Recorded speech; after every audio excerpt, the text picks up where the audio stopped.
Renungan Kefas, Kebangkitan, Transfigurasi, dan Penerapan penuh Yobel. Filipi pasal 3 ayat 21 mengatakan, yang akan mengubah tubuh kita yang hina ini sehingga serupa dengan tubuhnya yang mulia, menurut kuasanya yang dapat menaklukkan segala sesuatu kepada dirinya. Zaman perjanjian baru adalah zaman Yobel. Namun, ini bukanlah waktu penerapan penuh Yobel.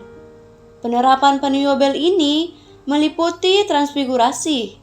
Tahukah Anda kapan penyelamat ditransfigurasi sepenuhnya? Dia ditransfigurasi sepenuhnya dalam kebangkitannya.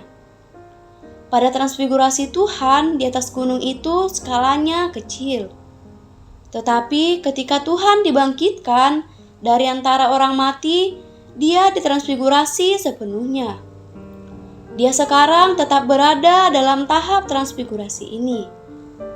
Menurut Filipi 3 ayat 21, ketika dia datang kembali, kita semua akan ditransfigurasi. Transformasi atau transfigurasi kita sekarang sedang terjadi di dalam jiwa kita. Roh kita telah dilahirkan kembali dan jiwa kita sedang ditransformasi. Orang beriman yang dewasa adalah orang yang sepenuhnya ditransformasi di dalam jiwanya, yaitu ditransformasi dalam pikiran, tekad, dan emosinya. Orang beriman yang demikian hanya perlu ditransfigurasi tubuh jasmaninya pada kedatangan penyelamat yang telah ditransfigurasi. Di sini kita perlu nampak satu prinsip dasar. Bila kita berada dalam manusia lama kita tidak akan dapat berbagian dalam Yobel.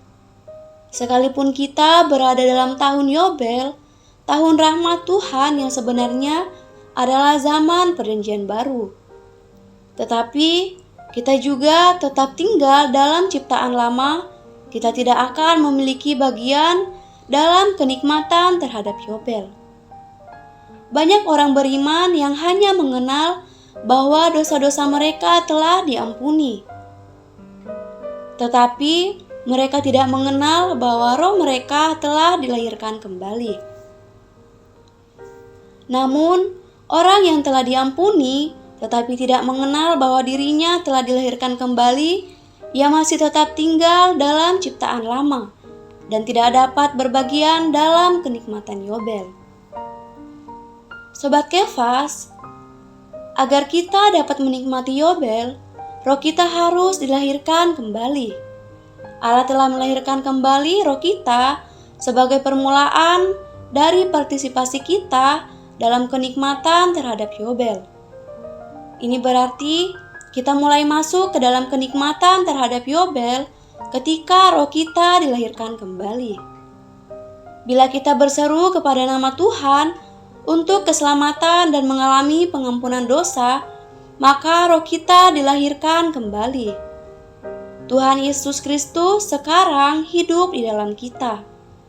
Kita dapat mengatakan bahwa Dia yang telah berinkarnasi sekarang ada di dalam kita. Karena kita, sebagai Dia yang hidup di dalam kita, Dia sekali lagi berada dalam daging, di dalam daging kita. Kita semua adalah daging yang di dalamnya Tuhan Yesus hidup. Karena itu, perlu ada transfigurasi lainnya. Terang hari ini, dalam tahap transfigurasi, kita berbagian dalam kenikmatan terhadap Yobel. Karena itu, untuk kenikmatan terhadap Yobel, perlu ada transfigurasi.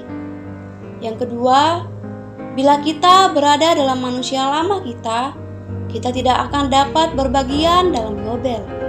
Sekalipun kita berada dalam tahun Yobel, tahun rahmat Tuhan yang sebenarnya adalah zaman perjanjian baru, tetapi jika kita tetap tinggal dalam ciptaan lama, kita tidak akan memiliki bagian dalam kenikmatan terhadap Yobel.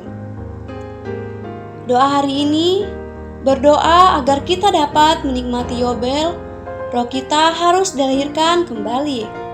Allah telah melahirkan kembali roh kita sebagai permulaan dari partisipasi kita dalam kenikmatan terhadap Yobel. Ini berarti kita mulai masuk ke dalam kenikmatan terhadap Yobel ketika roh kita dilahirkan kembali. Bila kita berseru kepada nama Tuhan untuk keselamatan dan mengalami pengampunan dosa, maka roh kita dilahirkan kembali. Amin.